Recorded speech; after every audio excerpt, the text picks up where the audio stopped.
저 위원장님, 제가 네. 의사진행반 1분만 예, 쓰고 본질이 들어가겠습니다. 네네. 해수부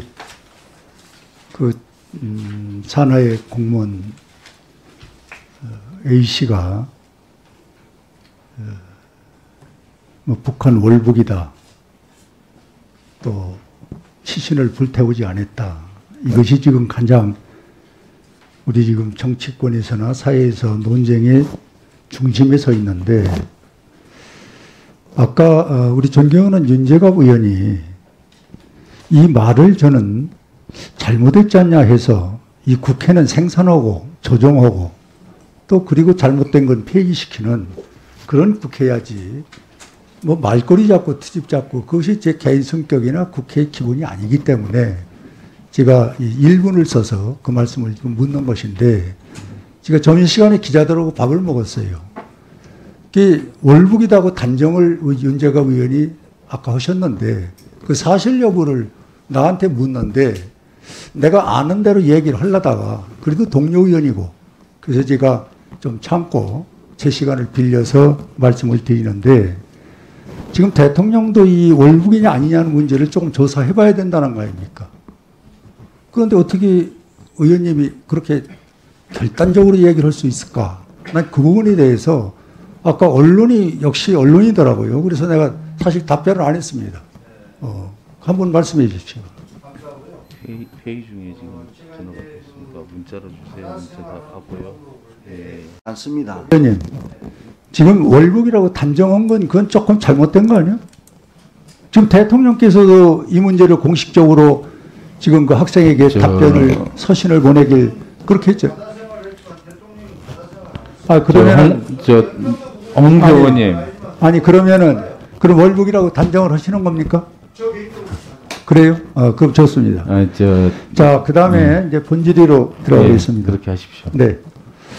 나는 이 엄청난 문제를 대통령보다 더 많은 그런 정보와 결단을 가지고 의원님이 말씀하시는 데에서 저는 진짜 귀를 의심했어요. 그래서 내가 동료 의원으로서 이걸 확인을 하고 얘기하려고 해서 다시 묻는다는 말씀을 드리고, 우리 장관님. 예. 말씀하시다가 조금 모르는 게 있으면 실무자들한테 넘겨주세요. 답변하라고. 뭐 그렇게 하는 게 더 효율적입니다. 예. 내가 몇 가지 묻겠는데, 지금 문재인 정부가 농어촌 농어민에 대해서 홀대를 한다는 것이 대체적인 얘기고 농어민들의 농촌의 분위기입니다. 그 실예로 아까 우리 정 의원님께서도 질문하셨습니다만, 대통령께서 분명히 농촌 문제 공약을 하실 때 대통령이 되면은 내 책상 앞에 게시판을 놓고 일일 체크를 하겠다고 하셨는데, 지금 혹시 이 농촌 문제에 대해서 체크하는 거 보셨습니까, 장관께서?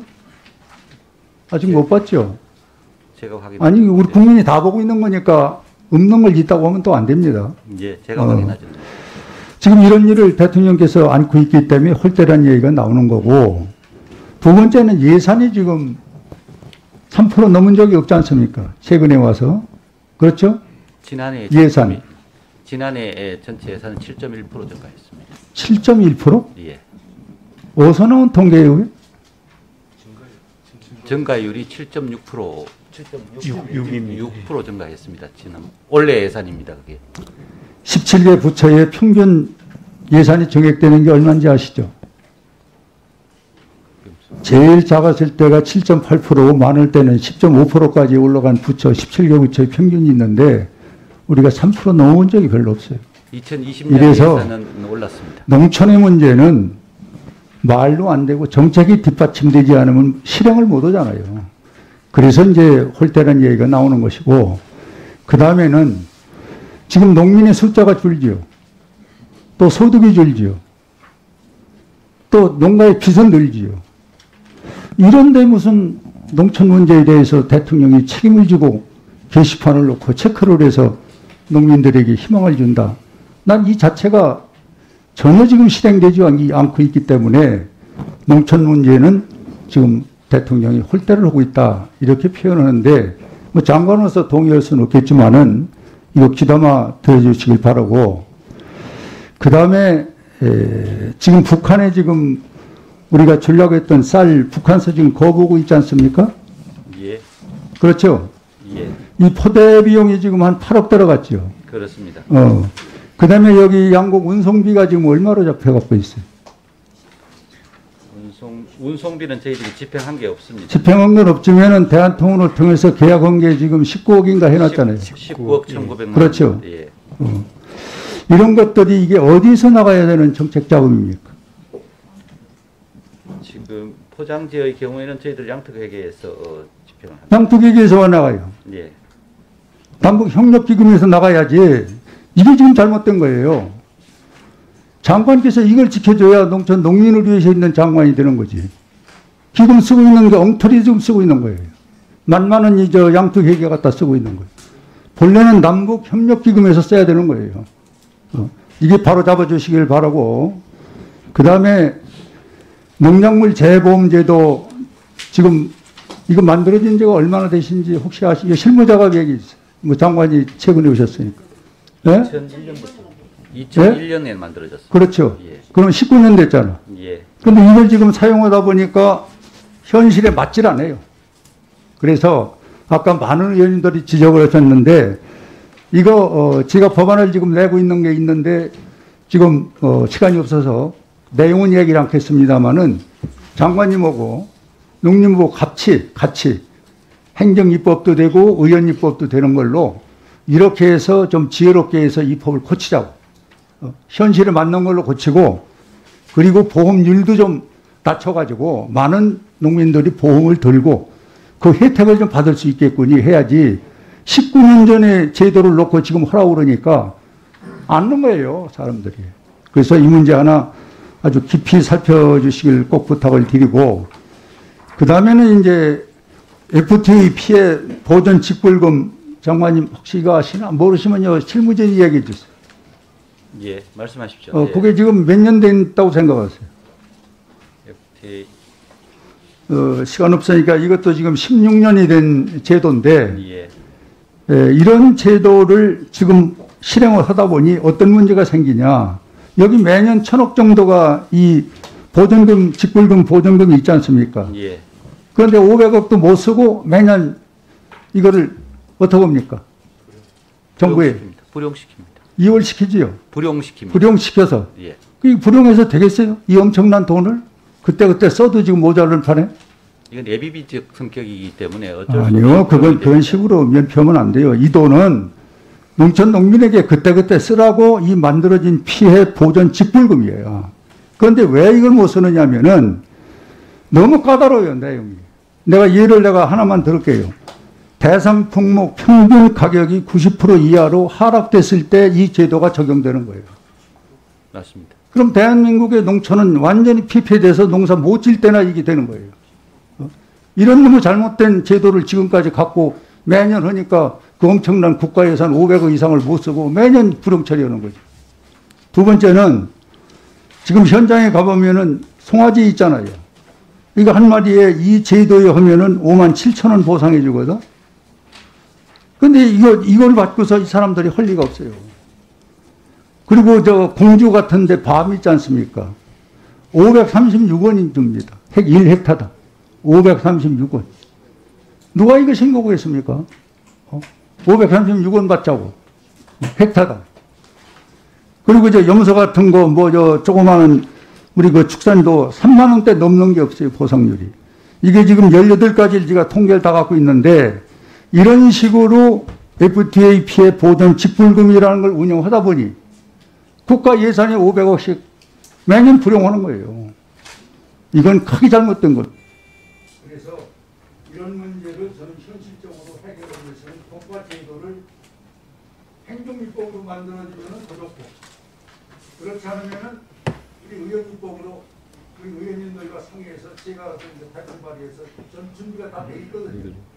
그거를 내놓을 때 우리 정부가 반대하지 말고 여기 순응해서 같이 농촌 농민을 위해서 법과 제도를 만드는데 우리 장관님께서 결정을 하는데 앞장서 주시기를 부탁을 드립니다. 할 말씀 있으면 해보시죠. 예, FTA 피해 보전 직불금은 피해가 발생했을 때 했을 때 지급하는 겁니다. 올해 같은 경우에는 그러니까 내년에 지급할 경우에 올해 지급할 경우에는 돼지 같은 것 이런 것들이 적용이 되고 있고 천억이 돼 있지만 실제로 모자랄 때도 있고 남는 때도 있고 그런 겁니다. 그래서 이게 뭐 예비비적 성격이기 때문에 피해가 많이 나는 해는 많이 들어가고 또 적게 나는 해는 적게 들어가고 안 나는 해도 있고 이게 꼭 많이 나야 좋은 건 아닙니다. 왜냐하면 농작물 가격이 많이 떨어졌다는 거기 때문에 그래서 이게 뭐 다 100% 보전할 수 있는 것도 아니고요. 그래서 이런 부분에 대해서는 좀 이해를 해주시면 좋겠다라는 생각이 들고요. 재보험의 경우에도 뭐 여러 의원님들 말씀을 주셨는데 그건 좀 그 근본적으로 좀 생각해 볼 필요가 있습니다. 재보존이라는 제도가 재보험이라는 제도가 유지될 수 있는 그런 바탕 하에서 이 여러 가지 이 발전 방안을 모색해야지 이게 그런 차원이 아니고 만약에 지금보다 더 보장성을 높인다든지 이렇게 해서 문제가 생기면 이게 지속 가능하지가 않습니다. 우리 농업인들의 경우에는 보험이라는 수단과 재대책비, 대책 수단 이 두 가지를 골고루 사용해서 널리 그 보장을 받도록 그렇게 해야지 그 하나의 제도로 너무 많은 그 보장을 받겠다 그러면 그게 절대로 지속 가능하지 않다는 말씀 드리겠습니다. 네. 예. 마지막으로 한 가지 이 농작물 재보험에서 이 배추 문제 아까 말씀하셨는데 7,000원, 8,000원 말씀하셨죠? 배추요? 배추 지금 가격은 한 6,500원 정도 합니다. 근데 그나마 어제나 그저께 가지고 오늘 아침에는 중풍, 상하 3단계가 있잖아요. 예, 상중하가 있습니다. 8,500원이거든요. 그런데 그게 문제가 아니라 그럼 이렇게 엄청난 재해를 보고 피해를 보는데 이거 어디 가서 봤습니까? 어떤 피해를 봤다는 말씀? 아니 배추 말이에요. 그러니까 배추가 생산이 안 좋으니까 가격이 많이 오른 겁니다. 아니 그래서 이와 같은 것이 그래서 재보험이 필요한 거예요. 그 적용 방법을 찾으셔야지 550 그냥 안 쓰고 부정 처리하고 있어요. 그리고 인삼 같은 것이 지금 얼마나 중요한지 아십니까? 그리고 우유. 지금 저희 나와서 다시 우리 하겠습니다만은 지금 우유를 지금 감당을 못해서 필요 버리고 있어요. 피해 보전 직불금은 네, FTA 국가로부터 고충질이 수입으로 인해 활용해 생긴 주시기 피해를 바랍니다. 보전하는 겁니다. 너무 이거를 19년 전 거에 잡대다 놓고 이거를 해결하려고 그러면은 장관님이 현실화된 장관이 아니라니까. 이거 대사놓고 고칠 생각으로 있어요. 이건 기본 정신이 FTA로 인해서 그 국가로부터 들어왔을 때 생기는 가격의 하락, 그걸 막기 위한 제도가 이 FTA 피해 보전 직불금인데 그걸 근본적으로 다른 방식으로 하는 것은 좀 더 검토가 필요하다 이렇게 말씀드립니다. 네. 홍표 의원님 수고 많이 하셨습니다. 이어서 전남 여수시 갑 출신 존경하는 주철현 의원님 질의해 주시기 바랍니다. 전 10분 다 얘기 안 해도 되죠? 예. 네. 짧게 해주시면 더 감사하겠습니다. 네. 우리 이승우 회장님 참 어려운 걸음하셨습니다. 네, 감사합니다. 우리 위원장님도 잘 아시고 우리 농업 또 축산 특히 뭐 관계하신 분들은 이승우 회장을 잘 아시는데 참 항상 현장에서 행동으로 참 몸부림치시고 뭔가 해결을 위해서 노력하신 그 나름대로의 과거를 저는 잘 알고 있습니다. 이번 추석 명절에도 뭐 제가 아는 농가 몇 군데를 다니면서 설득하고 이해하시느라고 수고하셨고 저도 또 2개 단체 간담회도 하고 토론회도 했습니다마는 이것을 참 우리가 해결점을 찾기가 아주 낭망해서 오늘 이와 같은 의원님들 모신 자리에서 이 문제 해결점이 없을까 하는 그런 희망적인 생각을 가지고 우리 이승우 회장님을 참고인으로 이 자리에 모시게 됐다 하는 말씀을 먼저 드립니다. 저는 이렇게 생각을 간단히 해봤습니다. 그러면은 이 우유에 남아도는 현실을 어떻게 해결할 방법이 있을까?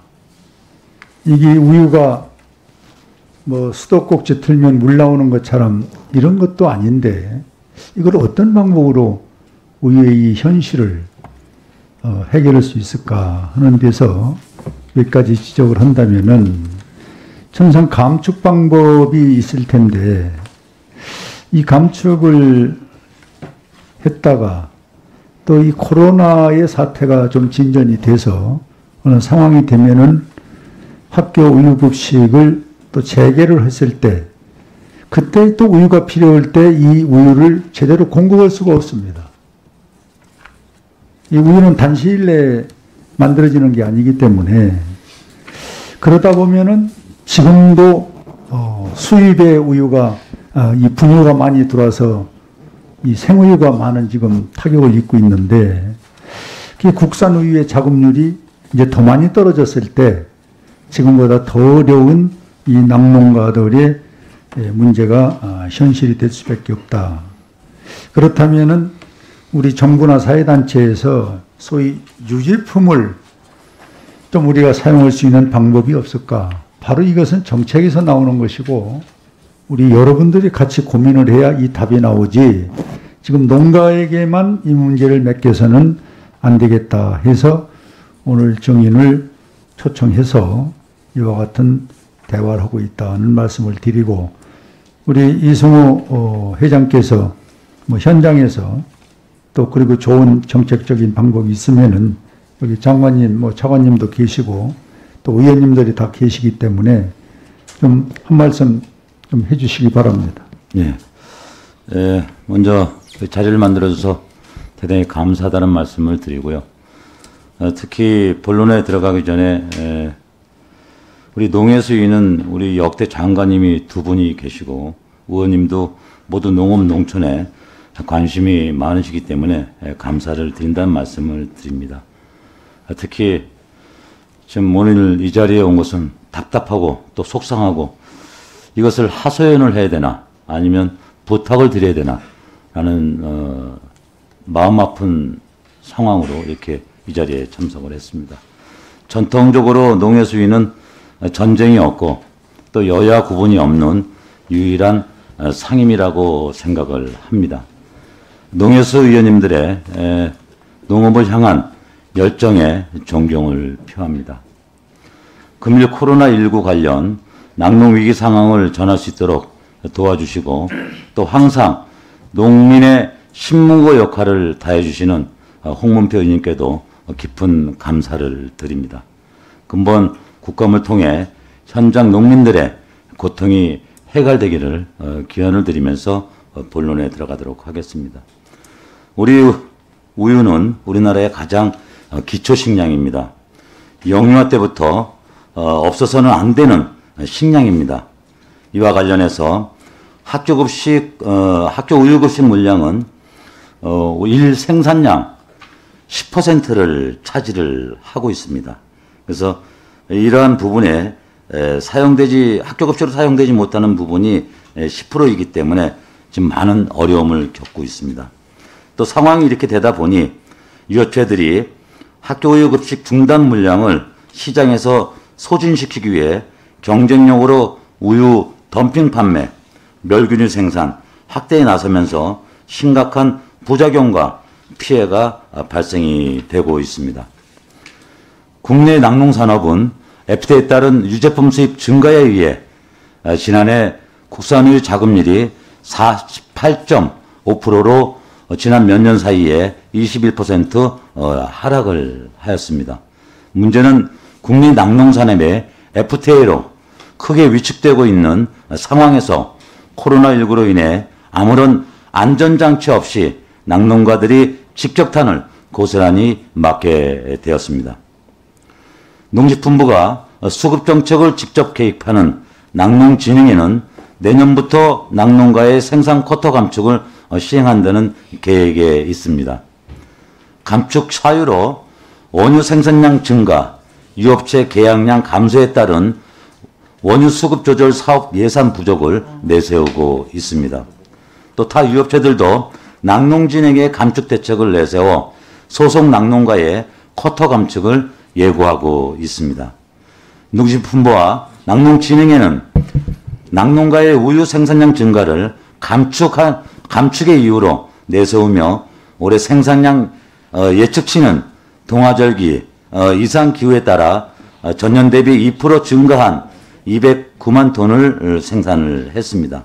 예년에는 저희가 205만 톤에서 210만 톤 범위 내에 생산하고 있기 때문에 크게 증량이 되지 않은 상황에 있습니다. 근본 감축 추진의 근본 원인은 FTA에 따른 수입량 증가와 학교 우유 급식 중단에 있습니다. 유제품 수입량은 국내 우유 수급 관계없이 올해 들어 전년 대비 4.5% 증가를 하였습니다. 낙농가들은 낙농진흥회나 유업체가 부여한 쿼터 내에서 원유를 생산하고 있는 상황에 있습니다.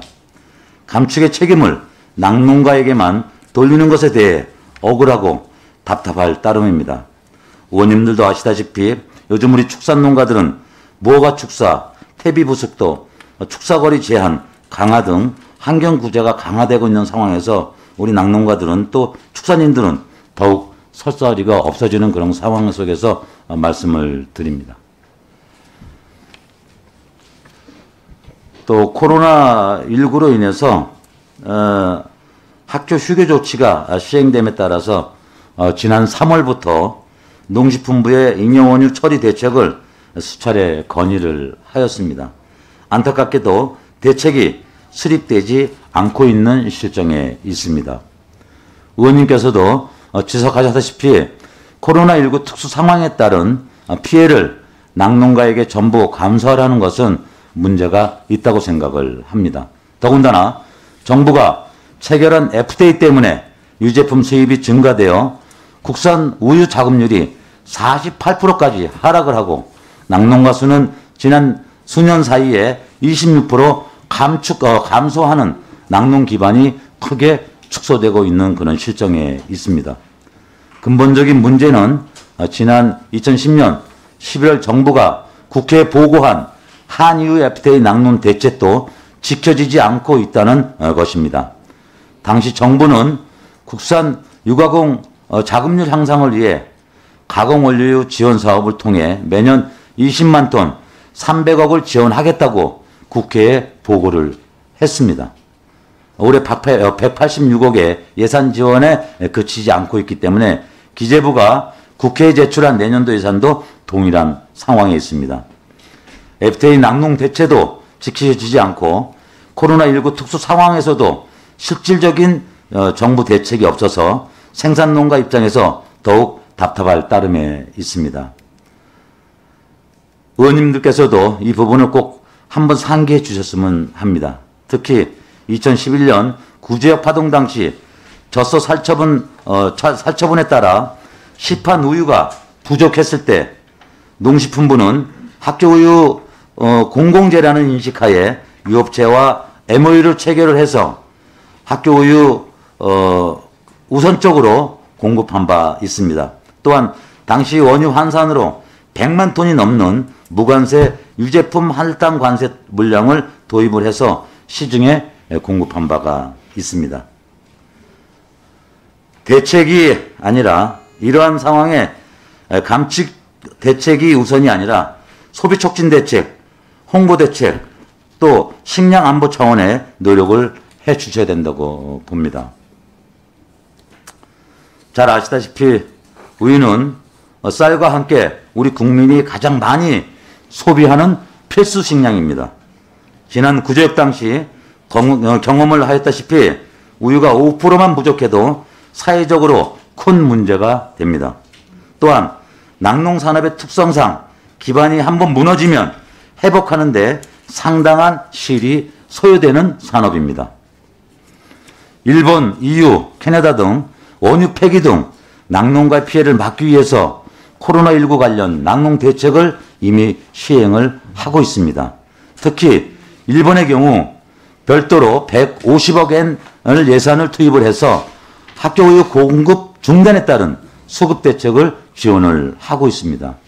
기재부가 국회에 제출한 내년도 정부 예산에 가공원료 지원 사업 예산과 낙농진흥회 원유 수급 조절 사업 예산이 예년 수준에 있습니다. FTA 수속 대책과 코로나19 대책이 필요한 상황임을 감안한다면 내년도 가공원료 지원 사업과 낙농진흥회 원유 수급 사업 예산 증액이 반드시 필요한 상황에 있습니다.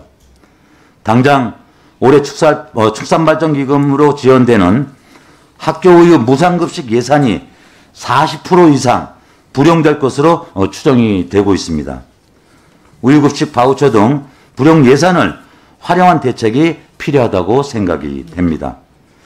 최근 강호진 주한 네덜란드 대사관 농무관께서 인터뷰를 통해서 네덜란드는 요약해서 말씀. 다 끝났습니다.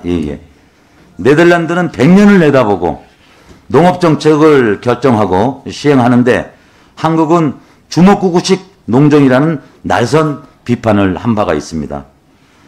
농정은 장기적 안목에서 정책을 결정하는 국가의 중요한 정책이라고 생각을 합니다. 본 사태가 장기화될 경우 낙농산업의 생산 기반이 무너질 수 있고 유업체 도산, 원유 폐기 등 심각한 피해가 우려가 됩니다. 베트남의 축구 감독을 하고 있는 박항서 감독이 쌀국수보다도 베트남의 쌀국수를 축구선수 쌀국수 먹이지 않고 우유를 마시게 하면서 체력을 증가해서 좋은 성과를 냈다고 합니다. 우리 의원님들 우리 낙농 유구 산업을 많이 챙겨봐 주자는 부탁을 드리겠습니다. 고맙습니다. 장관님 식사하셨어요? 예.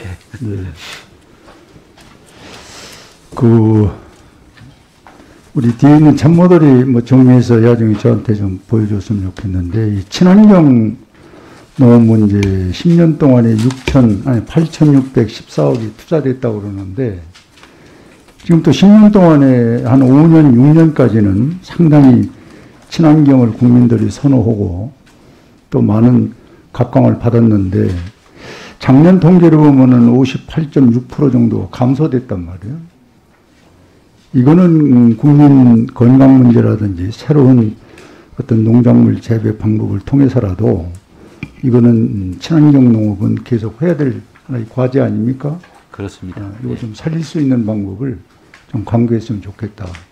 그런 부탁의 말씀을 좀 드리시고, 그 다음에 4대강 문제는 이번 우리가 많은 비를 맞이하면서부터 장단점이 나왔는데, 어쨌든 이 4대강은 대한민국의 지형, 이 지리적 상황이 38도 정도 이렇게 급경사로 굳어져 있단 말이에요. 그래서 물이 고이는 곳이 없습니다. 거의 하늘에서 떨어지는 물이나 땅에서 솟는 물이 그냥 흘러간단 말이에요. 그런데 뭐 인도네시아나 그런 터키 같은데 뭐 가보셨겠지만은 거기는 1km 단위로 보를 다 막아놔갖고 항상 물이 동네마다 가득 차 있어요. 근데 우리는 지형적으로 여러 가지 불리한 것인데, 이 4대강 사업을 이렇게 물이 없는 곳에 물을 공급하면은 이 생명력을 공급시킬 수 있고, 또 특히 농촌의 농민들에게는 이 물이 없는 농사는 생각지도 못하는 거 아닙니까? 그래서 저는 이 4대강 사업에서 이제 시급히 우리가 해야 할 일은 뭐냐? 지류 하천 사업입니다. 이게 본래 본 사업과 연결되어 있던 건데, 여러 가지 사정상 이 본 사업 4대강의 16개 사업만 끝내고 이 지류 하천 사업을 못 함으로 인해서 4대강이 소위 갖고 있는 기능이 한 60%밖에 발휘를 못 하는 거예요. 이 부분을 실무진들이 잘 검토를 하셔서 그래도 국가 아젠다에 계속되는 사업으로 해서 농촌 농민, 그리고 농업, 공업, 산업 또는 가정용수까지도 물을 담수해서 쓸 수 있는 이 시스템은 바로 지류 하천 사업이다. 이렇게 꼭 좀 기억을 하셨다가 전 실무진에게 연구를 좀 시켜서 그런 그 결정을 내려주기를 바라고요. 그다음에는 우리 소농과 고령농이 지금 우리 농가에 차지하는 프로테지가 어느 정도인지 아십니까? 이게 한 지금 49.8%, 한 50% 되거든. 근데 이분들에 대한 대책은 거의 없어요. 대기업, 과학농, 뭐 이런 쪽으로 지금 우리가 시스템이 작동이 되고, 또 그리고 정부에서도 그쪽에 정책 자금이 지원이 되고 있어서 이 고령농과 소농은 소외 지역으로 점점 갔을 때 농촌은 지금보다 더 어려워진다. 이래서 여기에 대한 대책도 좀 여러분들이 면밀하게 세워줬으면 좋겠다는 말씀을 드리고, 그리고 이 코로나와 식량 안보 문제를 한번 생각해 보셨어요? 예, 저희들 이 부분은 집중적으로 논의를 하고 그렇다면은 저는 이 부분에 대해서 현실적으로 우리 의원님들에게 다음번에 한번 코로나와 식량 안보 문제를 같이 연계해서 정부가 갖고 있는 안을 한번 공유했으면 좋겠어요. 공유를 했으면 좋겠다. 예, 예. 그렇게 왜, 하겠습니다. 왜 그러냐면은 뭐 더 잘 아시지만은 식량이 생명산업은 이게 지나서 이제 식량 무기화가 돼 버렸단 말이에요. 이게 불합화나 유럽에서는 공공원이 현수막을 써붙입니다. 식량 안보, 무기. 그래서 이제 식량을 많이 갖고 있는 나라가 무기를 많이 갖고 있는 나라고 강한 나라다. 이런 표현이거든요. 이런 쪽에 대해서 좀 적극적으로 장관께서 검토해서 연구하면은 아주 좋은 우리 대한민국의 미래 농업이 좀 저는 잘 창출될 수 있다 생각하고, 마지막으로는 이 WTO 이 개도국 우리 지위는 사실 이제 포기를 했는데 협상만 남은 거 아닙니까? 예. 이게 만약에 협상이 적극적으로 상대국에 들어갔을 때 대안이 있으세요? 예, 지난번 그 WTO 그 개도국 지위와 관련한 결정을 할 때 그 정부에서도 어떻게 대책을 강구하겠다라는 걸 같이 발표를 했습니다. 물론 그건 두 가지입니다. 협상에 대한 대책, 그러니까 앞으로 언제 있을지는 모르지만 미래 WTO 협상이 만약에 개시가 된다면 어떻게 하겠다라는 것. 두 번째, 그 미래 WTO 협상 때까지, 지금부터 그때까지 어떻게 준비하겠다라는 것을 같이 발표를 했습니다. 다음에 한번 의원님한테 보고를 한번 드리도록 하겠습니다. 제 생각 일부분만 말씀드리면은 이게 언젠가 우리의 사정 보지 않고 협상 테이블에 끌어올릴 겁니다. 그때 우리는 당황하지 말고 준비를 좀 해야 된다. 예. 이런 말씀을 전제로 드리고, 방법이 있다면은 한 3단계 방법을 우리는 제시할 수밖에 없어요. 이거 끝장 받아들이면 안 됩니다. 지가 갖고 있는 통계를 보면은 68개 1단계는 경쟁력이 있는 품목이 한 18개, 한 20개 나오거든. 그거는 개방하지 않은 단계.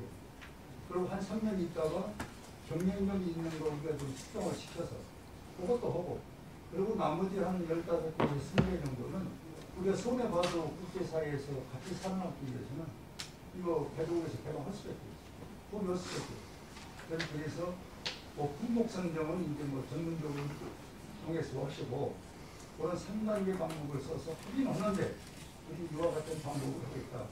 이렇게 협상력을 좀 높이는 것이 좋겠다는 생각입니다. 예, 의원님 말씀 참고해서 전략을 세우도록 하겠습니다. 네, 홍표 의원님 수고 많이 하셨습니다. 이어서 서삼석 의원님 질의해 주시기 바랍니다. 장관님, 세 가지만 질문하겠습니다. 첫째, 축산 문제인데, 우리나라 축산이 사료, 질병, 유통, 분뇨, 이 네 가지가 가장 핵심의 문제인데, 이건 그런대로 뭐 처방도 있고 나름대로 어떻게 하느냐에 따라서 우리가 방향을 좀 잘 잡을 수가 있다고 보는데, 이 백신 있지 않습니까? 예, 이거 혹시 김천에 이 백신 연구 센터 한번 가보셨어요? 제가 안 가봤습니다. 한번 가보세요. 예. 제가 뭐 공개적으로 다 말씀드릴 수는 없는데, 제가 1년에 한 번씩 나름대로 좀 가보는데, 이 사기를 좀 진작시켜줘야 됩니다. 이 연구원들에게. 그리고 목표의 의식을 분명히 줘야 돼요. 지금 제가 이 질문하는 것만 해도 지금 한 5번째 됐는데, 이 백신 개발이 지금 확실하게 몇 년도에 된다는 게 없잖아요. 2024년까지는 하는 것으로 그렇게 목표를 잡고 있습니다. 제가 이 농해설을 오래 하다 보니까 벌써 17대부터 항상 2, 3년이면 된다고 한 것이 이제 여기까지 오는 건데, 예. 뭐 더 이상 기대는 않겠습니다만은, 어쨌든 지금 종자 백신은 한 14개 정도 개발을 해놨더라고. 예. 근데 이 순수한 이 소위 축산 백신이 지금 전혀 전무하단 말이에요. 그래서 당장 급한 이 사료, 질병, 유통, 분뇨보다도 더 급한 게 난 백신이라고 보는 거죠. 1년에 한 1,000억 정도 수입하죠? 예, 그런 걸로 알고 있습니다. 근데 여기에는 치료율과 치사율이라는 게 있는데 치료율보다 치사율이 더 적중하지 못합니다. 지금 이런 문제를 안고 있는 외국의 백신을 쓰기 때문에 이런 문제가 있다. 그래서 이걸 지적을 하는데 좀 아는 대로 좀 이 의원님들한테 공개했으면 좋겠어요. 확실하게 언제쯤 가능하단 말이야. 예, 그다음에는 지금 그 구제역이나 광우병 AI 이것이 지금 아직까지 크게 발생은 않는데 가을에나 내년 봄에 상당히 이 부분이 저는 이 코로나 못지않게 질병이 오리라고 보고 있는데 이게 지금 토착이라고 우리가 봅니까? 그렇지 않으면은 이게 계절병이라고 봅니까? AI 같은 경우. AI 같은 경우에는 저희들이 뭐 그 부분에 여러 전문가들 의견도 듣고 했는데 대부분은 철새에 의한 것으로 생각을 하고 있습니다. 그래서 저는 AI 계절병이라고 볼 수 있는 이 상식적인 것은 우리가 국제 방역을 같이 해야 돼요. 러시아에서부터 오는 루트가 있거든. 그 철새들이. 예. 그걸 같이 한 5개국이 같이 해야 됩니다. 그래야 이 국제적인 방역을 해서 우리도 피해를 덜 보지. 우리만 자리 갖고 있는 게 안 되거든요. 그래서 전 국제 방역 정도로 우리나라가 제안을 해갖고 러시아 뭐 북한까지 넣어가지고 같이 하는 것도 상당히 효과가 있을 것이다 하는 거고 아까 되풀이된 얘기인데 우리나라는 석유 생산이 안 되지 않습니까? 예. 물도 부족했을 때는 큰일이란 말이에요. 그래서 이 물 부족한 것을 그래도 대체로 할 수 있는 건 보사업입니다. 보사업. 딴 방법이 없어요. 우리나라가. 그래서 관정사업은 땅속에 있는 고귀한 우리 물을 파먹으면은 먹는 대로 우리 땅이 허물어지고 고갈되기 때문에 우리는 가둬놓는 물, 그것을 보사업을 좀 장려했으면 좋겠다는 것이고, 그 지류하천 사업 아까 내가 얘기했죠. 이렇게 해서 가둬져 있는 물을 우리가 생산성 있는 쪽으로 지류하천 사업을 해서 뭔가 생산의 습관을 높여줄 수 있는 이런 지혜로운 사업을 좀 농림부가 앞장서서 해주시기를 부탁을 드리겠습니다. 예, 좀 한 가지만 좀 말씀드리면 그 AI 방역과 관련해서 지금 공동 방역은 못 하고 있지만 그 철새들의 이동과 관련해서 시베리아나 그 인근 국가의 철새 이동 상황, AI 발생 상황 등에 대해서는 저희들이 계속 모니터링하고 있습니다. 예. 예. 홍표 의원님 수고하셨습니다. 이어서 서삼석 의원님 질의해 주시기 바랍니다. 안 하십니까? 예. 이양수 의원님 질의해 주시기 바랍니다.